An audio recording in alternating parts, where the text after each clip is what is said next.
Okay, so thank you very much, Giulio, and everybody for getting me here. It's a pleasure to be in Helsinki again. I was a bit worried about the weather, but I'm prepared. Thank you very much, Yukis, for introducing me. So it's there's a lot of places where I was.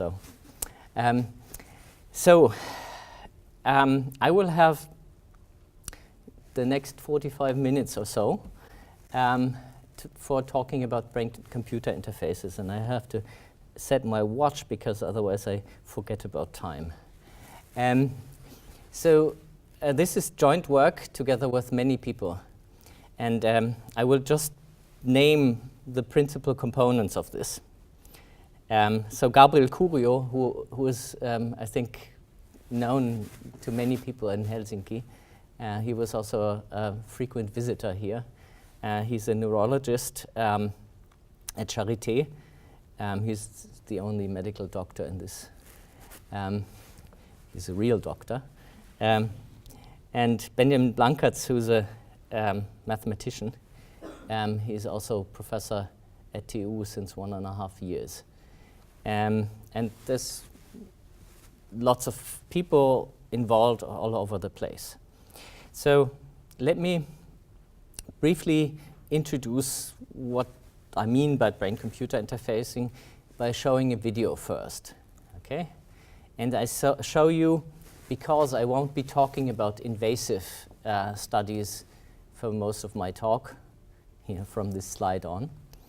I will show you invasive brain-computer interfacing at its best, although there may be other videos available now from Andy Schwartz's group.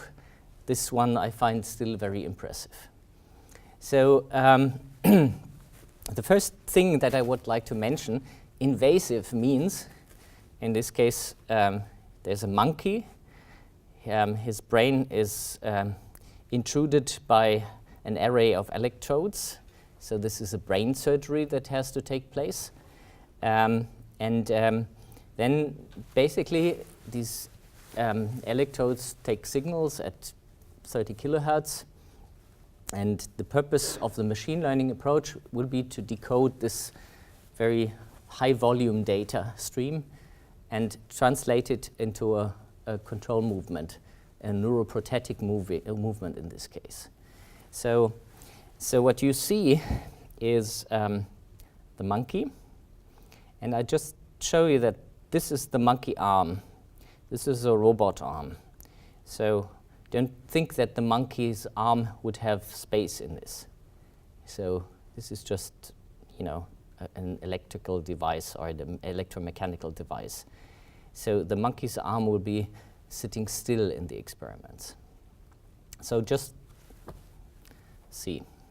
So the monkey is thinking, and his neurons will produce some signals, and they are decoded, and this decoded signal controls the neuroprosthesis in this case, and the opening and closing of this thing. Okay, so I think this is a very impressive and clear view of what could be a neuroprosthesis. And there are variants of this. Okay? So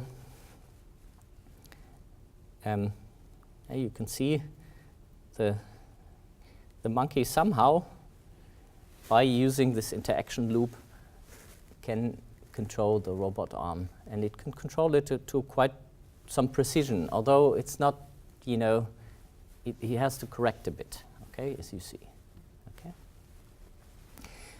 So just because a lot of computer scientists are there, so the data rate that we record with these kind of monkeys, in fact, not we, but Andy Schwartz's group and others, is about 1 or 2 terabytes per day per monkey. So in the typical monkey lab, you have 20 terabytes per day. So just, think about this when you talk about big data. So there's big data in neuroscience, and you shouldn't underestimate this. So let's briefly talk about non-invasive BCI. We decided in my lab to go non-invasive. So there are some risks in the invasive side. There's risk for infection, and as we do most of our experiments with healthy subjects, it would be no point to make brain surgeries with them, right? So what I'm going to show you is really non-invasive brain-computer interfacing. And since, you know, I didn't invent this field, it's fair to give credit to the people that have been doing this for decades. And there are some, you know, pioneers. One is Niels Bierbaumer, another is Gerd Furtscheller, and another one would be John Woolpaw. Bierbaumer from Tübingen, Furtscheller from Graz, and Woolpaw from Albany. And basically, when I started entering the field, the state of the art was that very few medically oriented groups that had the goal to help heavily disabled patients, typically suffering from, you know, ALS or locked-in syndrome, to help communicating again. That was the goal, and they were successful in this. For example, Bierbaumer could show in the paper in Nature, that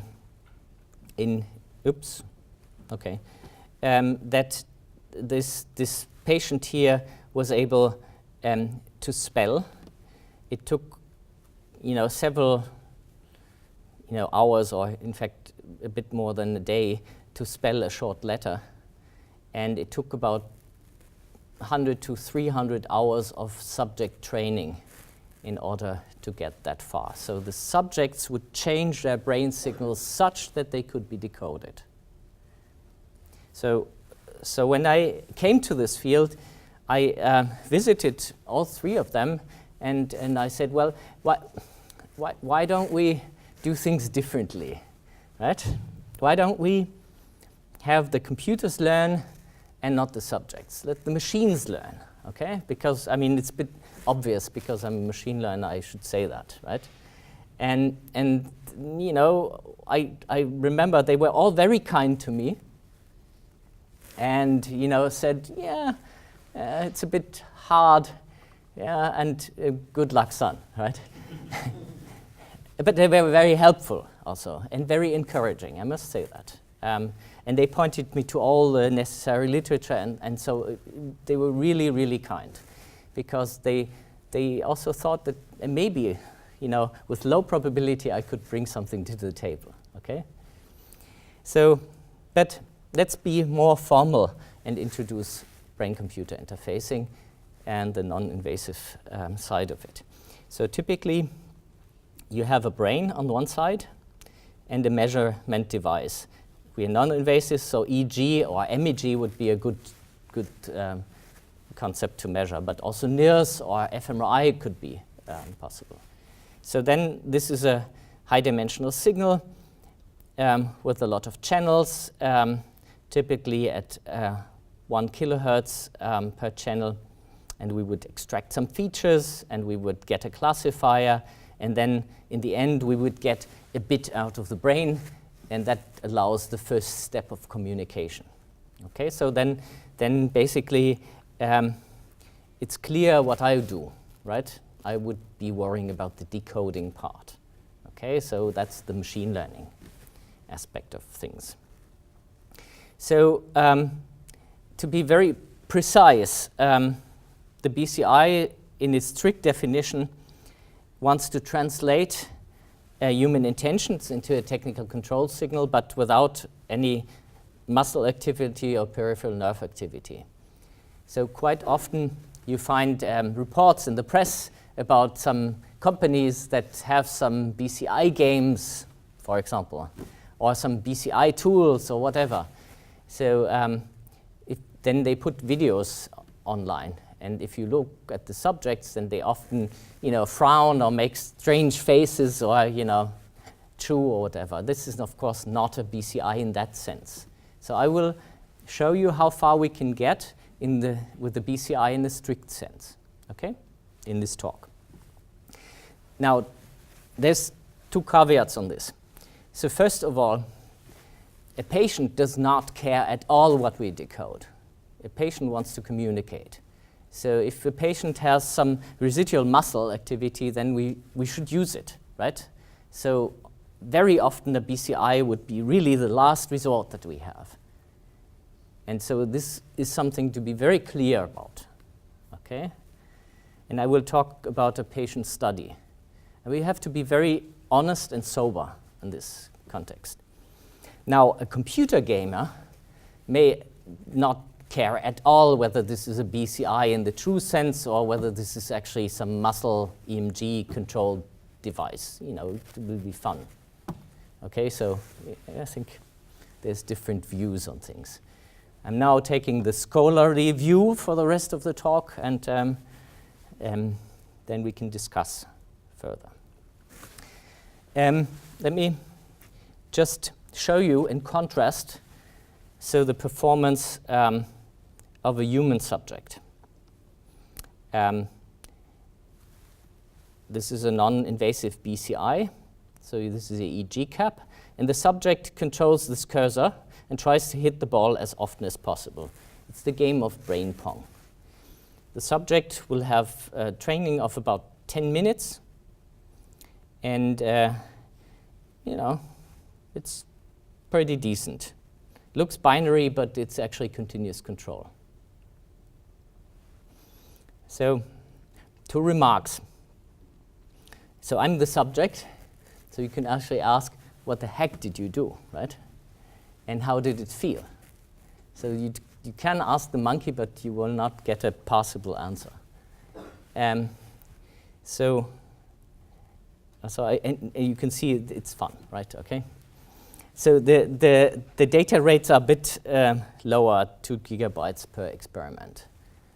But already many years ago, my colleagues in computer science always ask us, why do you need these big data storage rates? Yeah, it's a lot of data. Okay, but I'm getting off the point. So in this experiment, I was actually focusing on assuming two different brain states. So in this case, I was thinking about pulling a thread with my right hand and with my left hand, but I didn't physically do anything, but I kept my hands still. I just thought about it. I thought about something intrinsically physical, right? And this can be decoded. I will show you how this is done. So the interesting thing about this experiment was that for a while I had to be very focused and relaxed in this context. And so, you know, after being a bit focused and relaxed for a while, I realized that I could just put the cursor wherever I wanted. So it was like as if the cursor had become part of my body. So this is an experience that many people report, in particular the good subject. This experience persists for a while and then it decays because you get tired. The statistics of your brain signals changes, as we will see later. So what about the data rates? In terms of information transfer. So you could see in the monkey experiment there was a very high information transfer rate. There was easily, there's some paper by Shinoy where the monkeys could do something like 10 bits per second, right? So this is more like what you saw is more like 30 bits per minute, like 0.5 bits per second. Okay, so it's much slower the non-invasive one than the invasive one. But the question is, how fast do you need to be in order to achieve something, right? And it depends very much on what you want to achieve. Okay, maybe a prosthesis control may not be the right target for a non-invasive brain-computer interface, but other things may be. Okay. Now, what are the problems in this? So the general problem is that we are, while we are doing things, you're, for example, watching the screen, you're listening to my voice, you're thinking about different aspects. Ricardo is typing on his cell phone. I mean, there's some motor movement. So, I mean, it depends. So there's different brain areas that are actually active at the same time. So for the purpose of decoding some brain state, some of these are important, some of them are not, okay? So from the signal processing point of view, we would like to focus on particular brain areas and treat the rest as noise. And this is like a classical, cocktail party problem, except that the real acoustic cocktail party problem that we will experience outside is more equipped with convolutions, which makes things much more complicated. But here, the complication is that we have many more sources than sensors. Okay, so this problem we have to solve somehow. So we have to say what parts of the brain signals do we need to focus on. So let's do a bit of, because many computer scientists are there. I mean, I was saying I was pulling a string. Can I maybe say a bit about the physiology first? So let's talk a bit about brain rhythms. So if you close your eyes, then there's a brain rhythm called the alpha rhythm setting in that you can measure here at an electrode which is called OZ back on the head. And if you open these eyes again, then this rhythm is suppressed. So this is very impressive. If you look you do an EEG experiment for the first time and you see your alpha rhythm, being large and be small, this is quite something, right? And when I saw the alpha rhythm of my son for the first time, I was quite impressed because it looked the same as mine. And then Gabriel told me, yeah, it's inherited. Okay, so I was a bit proud. So there's another rhythm. So if you have this arm here at rest, okay, then there's an idle rhythm, but it's contralateral over the motor cortex. So if this arm moves, I wave at you, then this rhythm is suppressed. Interestingly, also if I imagine a left arm movement, then also the rhythm is suppressed. So if I imagine pulling a string, then I have a suppression of a rhythm that is lateralized. Left string pulling, right suppression, right string pulling, left suppression. So this looks like a good candidate to get a bit out, okay? There's, of course, some problems. If all of you who know EEG know that this is not only eye blink hell, as they call it, it's also full of single trials. So what I mean by that is you do some string pulling and you repeat this many times. And if I just look at some electrode, any of these 64, and I do an average over, for example, left hand movements or foot movements, then this looks a bit smooth. If I don't do an average, this looks quite wild. So this means if I want to do BCI, I have to deal with the variance of single trials. I cannot wait to average. So because I want to communicate immediately, okay? Next thing, which is also interesting, is if you have one subject imagining left and right, then this subject at one day, now this is an average, okay? And you can see the distribution over the scalp. This is the nose. So you see there's some activity over the motor cortex, contralateral, and here right imagination on the left side. And it is quite different on different days, okay? So there's significant variance across days and across experiments. And there's more variance to come, right? So different subjects doing the same imagination, in this case left versus right, have, for example, textbook physiology. Okay, and you can imagine who this is. And then others, you know, looks a bit different.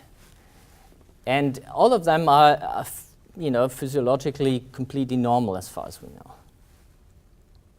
So this is why machine learning comes quite handy as a tool, because we have a highly variant signal, which is high dimensional, and we have to make sense of it. Okay? So as I mentioned in the first place, one of the main points that we brought to the table was the concept of let the machines learn. So we really thought, let's do it, right? How do we do this?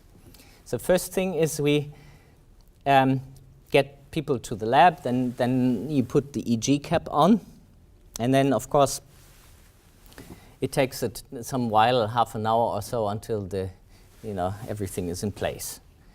Then you do some subject training, and typically, you know, we started typically doing 20 minutes or half an hour, and then, for example, I was occasionally a subject, and I would sleep after 5 minutes because it's so boring, right? So you can experience this very soon on the next slide. It's very boring. So for this reason, we had to get machine learning algorithms that can deal with very few training data points robustly. And so then we can go to the online sessions, and that's it. So let's do one of these training sessions. So imagine you come in the morning to our lab. So you're all geared up, and now the screen says relax. Okay, so the trick in this brain-computer interface scenario is that you relax and focus, which is very hard. Okay, so so you see some letters left and right. So when you see the left or the right, then you, during the time that letter is on the screen, so you imagine, for example, throwing a ball or catching a ball or squeezing a ball or something physical with your left or with your right hand. So let's do this together. So relax. Starts soon. Now left. Not anymore. Remember, focus and relax. And again. Anybody sleeping yet? So you see, it's quite tedious to stay online, right? But it's also quite hard, because you have to be, you know, while the letter is there, you have to do this imagination, and it's not so easy. And of course, some people, they have quite different. Some people have quite different views on what is left and what is right. I mean, so what we typically have is, you know, when we have 20 minutes, then we have four blocks, and in the middle there's an espresso for keeping people awake. And so we had one journalist from Frankfurter Allgemeine Zeitung then, and so after the first block, we looked at his brain data, and it looked really strange. So this all came from the Broca area. So we asked him, what do you think about, right? And he was a man of the word, so he was thinking about left and right, the words. So this can happen. So, I mean, so you have to make sure that, I mean, because these are people that are not born with BCIs, right? Okay, so now we have gathered some data on left-hand movements and right-hand movements. And now the idea is to take that data and then we have some data that is prototypical for your left imagination or for your right imagination. So you would like to generate some spatial temporal filters that capture the leftness and rightness of your imagination in some sense. Okay? And we'll do that. So let's just be a bit more specific how the problem goes. So what we want to get is some sources that are unknown, by the way, that have a small variance for right, because this rhythm is suppressed. Then there's a lot of non-class specific influences of variance, whatever this is, thinking about dinner, for example, or the cocktails. And then there's the left variance minimum and left minimum variance part. This is all projected into what we measure in the EEG.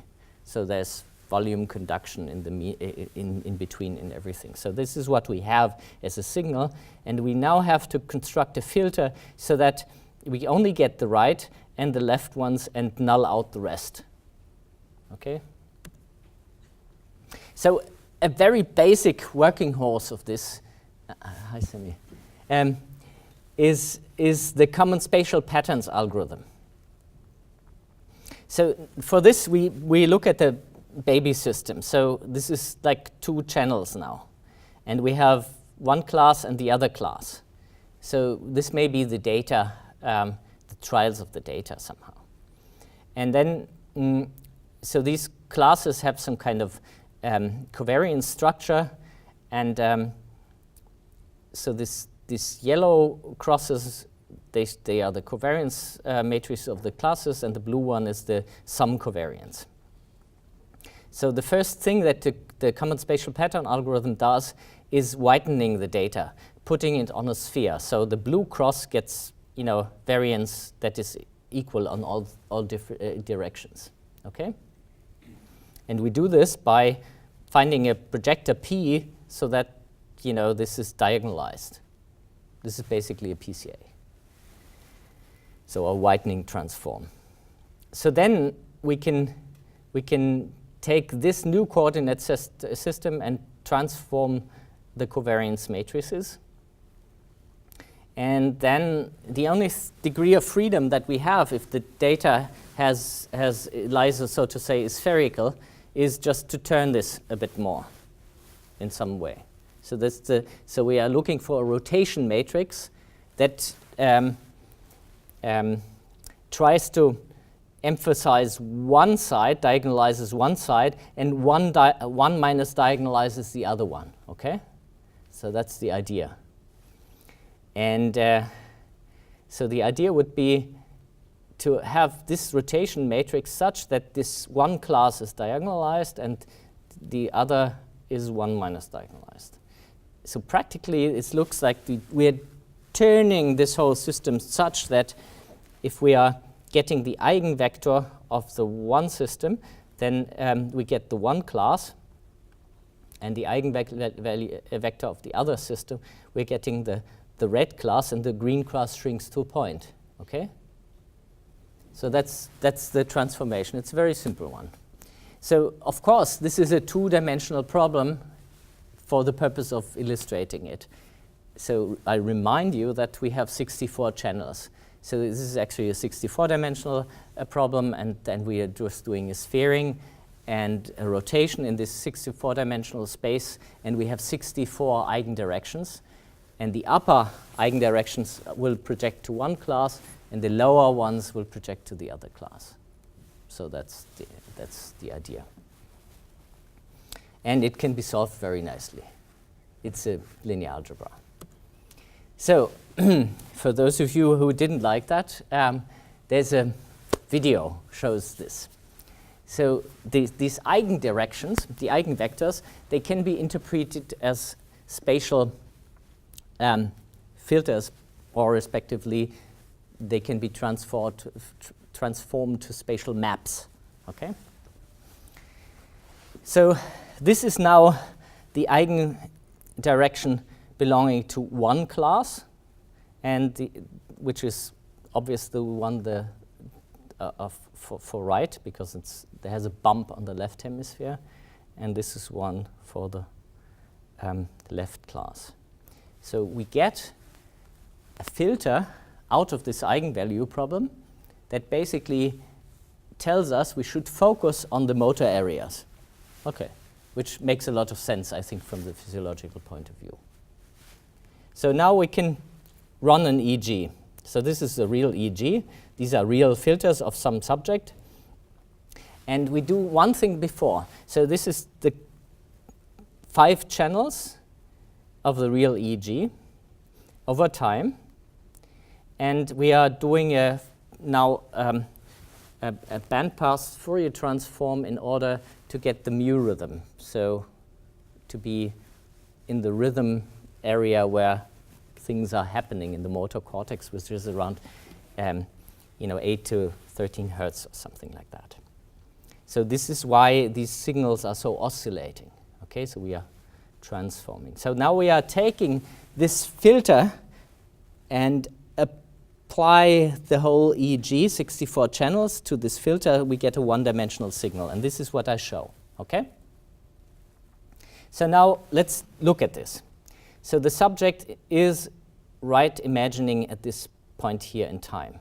So let's have the video run. Okay, so now the subject is doing right imagery. So there should be something visible on the left hemisphere.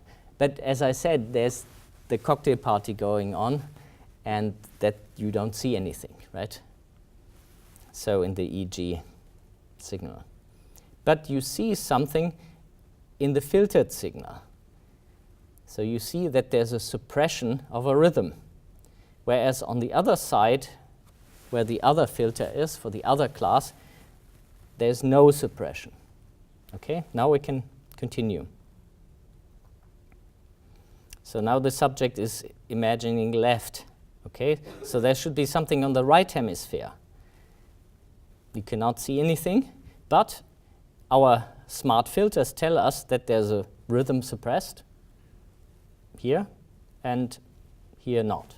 Okay, so that's so it shows you basically this works. Okay, and so basically we have found exactly the spatial filter that allows us to distinguish between left and right, which allows us to get one bit out. Okay, so let's continue. So we can plot this now, all the left and right trials, and then we could, in this case, linearly separate this. Of course, things are a bit more difficult, and we don't only have the spatial filters to do, but there's also artifact removal. We could also take dynamical signals. We could also take, the readiness potentials and so on and so forth. So it's a more complicated story. But in the end, we put this into a nice mathematical program, and we're done. So that's the machine learning part. Okay? So it's a bit hairy because this can be a high-dimensional vector, and we don't have so many trials, as I said. So it's not trivial, and it's very noisy. But it can be done. It's not so hard, right? So let's now put this online, okay? So the subject has undergone the training, and now the subject can communicate. You have one bit of information that you can get out, left, right.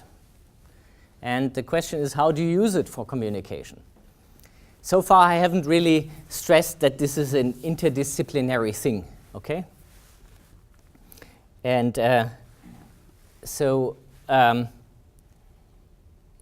there's not only neuroscience and computer science and physics and all these fields, but also in computer science, there's a field which is called human-machine interaction.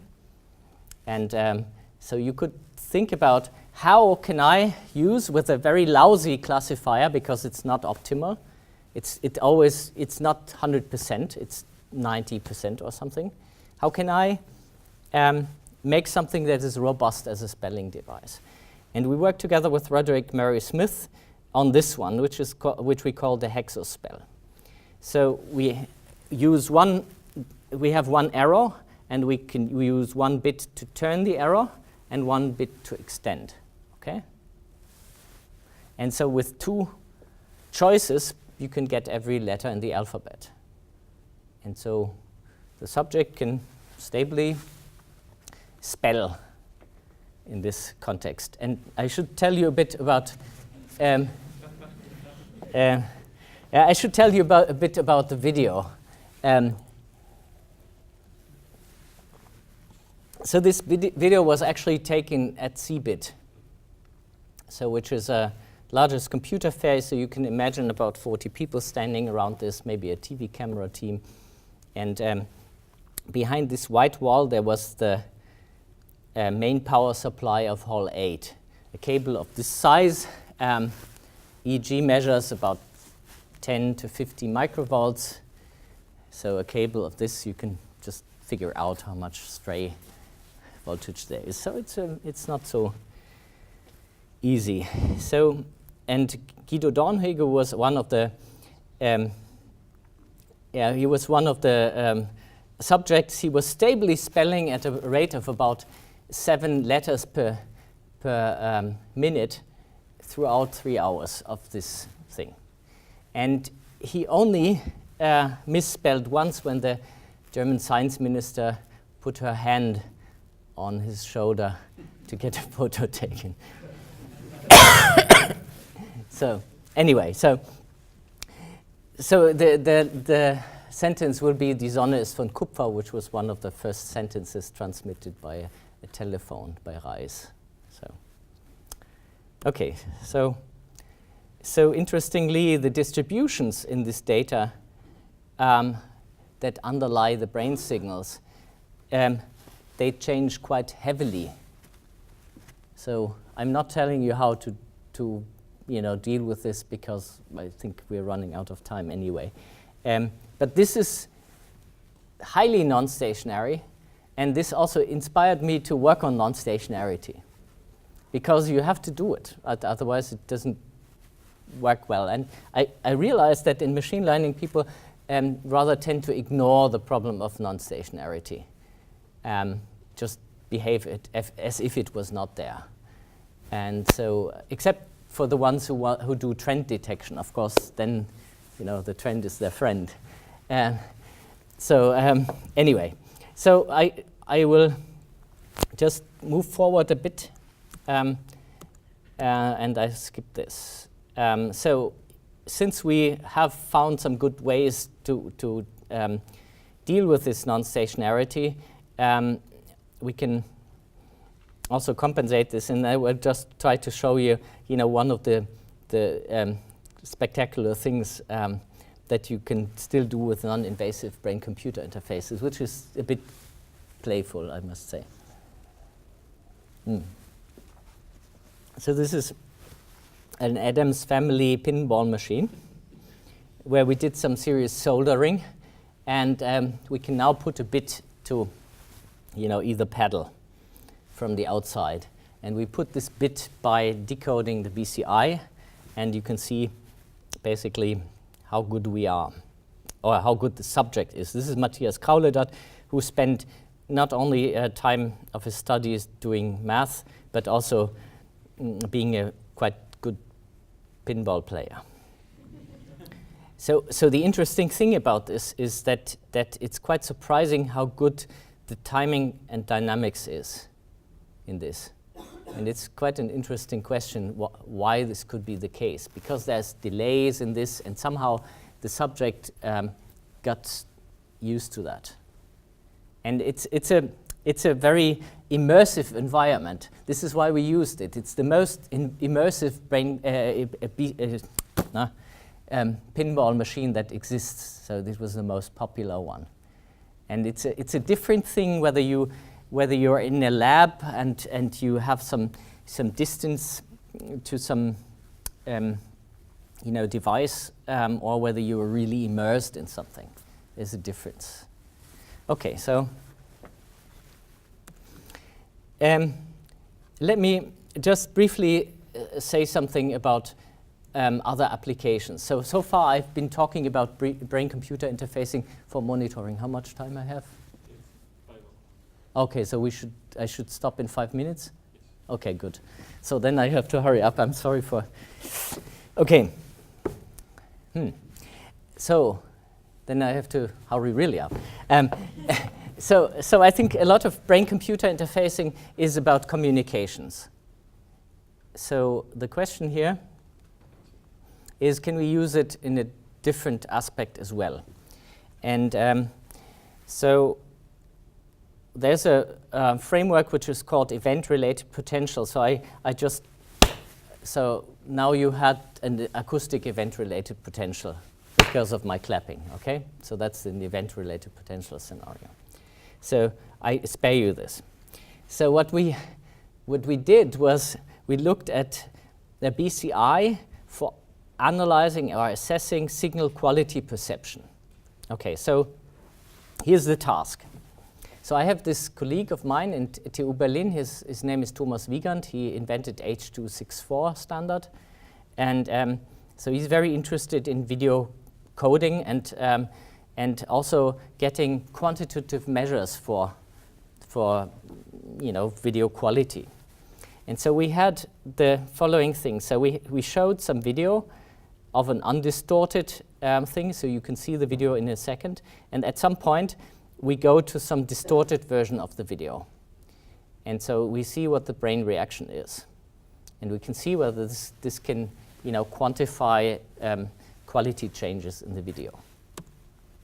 So here we have a scenario where you should be seeing the difference. Okay, so for some time there's a very clear video, and then sometime it becomes a bit blocky. Okay.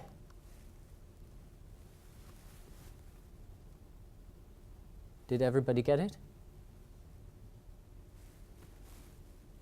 Okay, once more. Now, okay, did you see it? The second one is very much smoother, okay? So in the case of small contrast, you wouldn't see anything. So at least not with the screen. Okay, so you can measure some psychometric function by behavioral experiment, or you can look at the P300, that is a brain reaction to change. And you can see that at some electrode, which is central, this is the size of the evoked response as a function of the quality difference. And you see with the highest quality difference, you get the largest brain response. So this is a direct quantification of the brain response to this quality change, which is quite interesting. And there's some quality changes where you don't even notice it, and your brain doesn't either. And so you can see what are the patterns of this. And the hope would be, of course, to have more. So the hope from the video coding community would be to understand what actually needs to be coded and to get a quantitative measure for this, because behavioral experiment won't tell you in the detail that you need. Okay, so that's one of the ideas. So clinical experiment. I already talked about this patient who was writing a letter. This was a 1999 paper. We have engaged in patient studies. There's actually very few patient studies in BCI to date. And the reason for this is it's very hard. So, and most of the patient studies have a lot of sessions. So the patients take a long time to adapt, as classically. And the common myth was that machine learning won't help. So we try to, do away with this myth. And we looked at 4 patients, and you look at so they have assistive technology, and some of them are still okay with about 30 bits per minute or larger, but some of them are very you know, they don't even assistive technology doesn't help very much. Okay. So you can see what their illness is. So now they are sick. So you can see, for example, this is the typical spectrum of the EEG of somebody who is also more or less healthy. So there's an alpha peak and stuff like that. So in these patients 3 and 4, you don't even see an alpha or beta peak. That's very typical. So we had about 9 sessions in total with the 6 EEG sessions, and we used machine learning in order to have this process run fast. Okay, so to have the patients learn fast. And they had 2 tasks. One was copy spelling, and one was a gaming application, which was the Connect 4 application. Okay, so this is actually quite engaging for the patients actually like it. Okay, very much. To be, you know, because it's otherwise it's a bit boring. So you can see that you know, the typical BCI performance of these patients varied. This is chance level, the red line, but the black line. So they are a bit above chance level, but this has high variability. And the information transfer rate with BCI is mixed. Okay? In one case, this is patient 4, we could actually show that this patient has a faster communication rate with BCI than with assistive technology, which was the first case like that, which is quite nice and encouraging, but it's a case study, and we can be a bit, you know, optimistic, but this is just one step.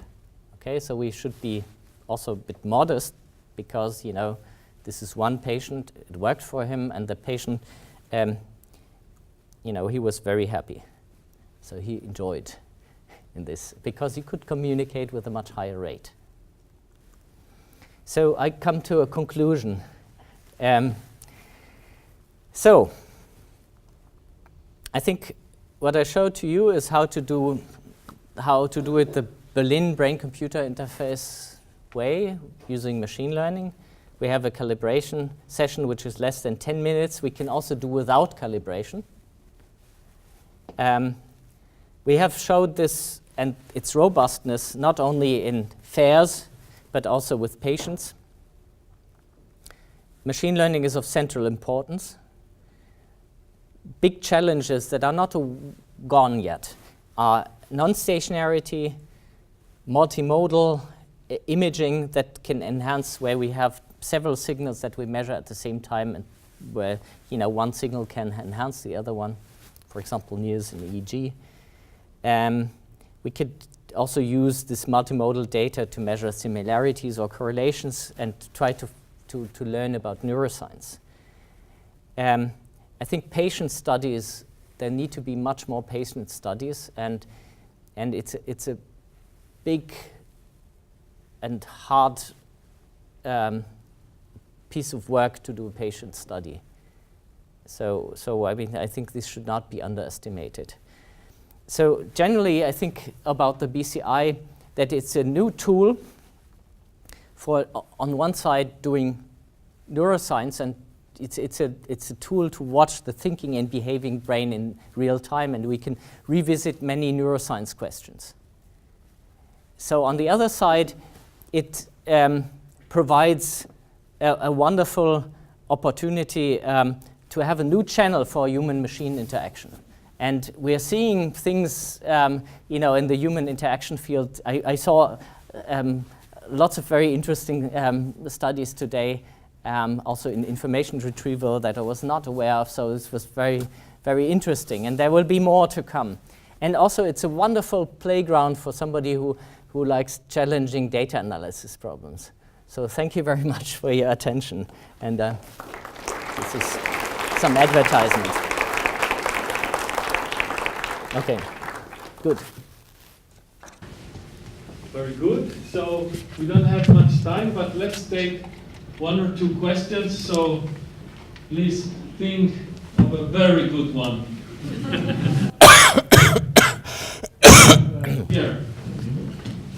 Hello. Can you detect sleep reliably from the EEG data? Okay, can you be more specific? Like, do you want sleep stages or? Sleep stages, or then also sleep in the medical sense, unconsciousness. Yeah, well, I mean, these are two questions, right? So the first part where how I was sucked into EEG analysis was actually afternoon nap data. Okay, so trying to segment, traces of EEG, in this case with even single channel EEG, into different sleep stages. So yes, this can be done. I haven't done this since, I don't know, 12 years or so, okay? And there's a lot of people who are specialized in this. Consciousness, there's a lot of work being done in this, and this is extremely exciting. So because so there's the vegetative state, for example. There was Owen's work that was the first time when they used an fMRI, not EEG, to see whether a subject was responding. A subject that was in some kind of, I mean, I'm not a medical doctor to describe this properly, but in some wake coma, and you wouldn't know whether they actually are conscious or not. Okay, so the question of minimum consciousness was arising, and then they had some kind of experimental setup where the subject had to think about some tennis, for example, and some other. I forgot what the study, what the specific states were, and this could be decoded. So you could see that the subject was responding to this by imagining, and you could decode this, and this was above chance, so you could deduce from that there was some consciousness there. But of course, there's lots of other work since then. So let's take the last question. Well, I don't know if it is Very good. one of those very good ones. But since I was taking notes of your presentation, there is one thing that if you take the invasive BCI, Yes. that you showed in the beginning, Yes. and then everything else. Of course, it's expectable that the bit rate is lower and so on. But one of the things is in control is actually to be able to stop and then to continue. Mm-hmm. Most of the examples that you showed, playing Pong or playing pinball, they are sort of all or nothing. So yes. Basically, binary decision.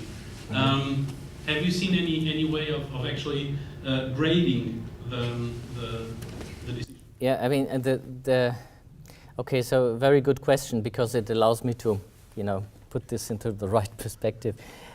So I think, so in particular, the brain Pong signal is actually a continuous signal. So you can decode a continuous signal.